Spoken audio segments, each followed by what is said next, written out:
Okay guys, we recently had a question of how to remove the training wheels from the Dynacraft Twilight Twist 16-inch.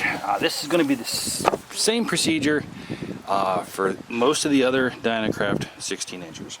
Alright, anyway, to put the training wheel on, we'll cover that first, right? You just take it, it goes right up into this slot.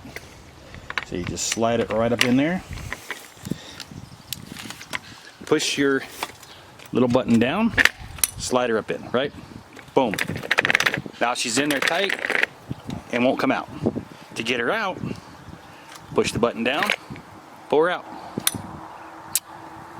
Hope that helps somebody out, but that's how you remove the training wheels from a Dynacraft Twist 16-inch bike. Most other Dynacraft 16 inches as well.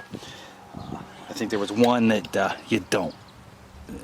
But anyway, if you found this useful, be sure to smash that like button, and hey, have a wonderful day.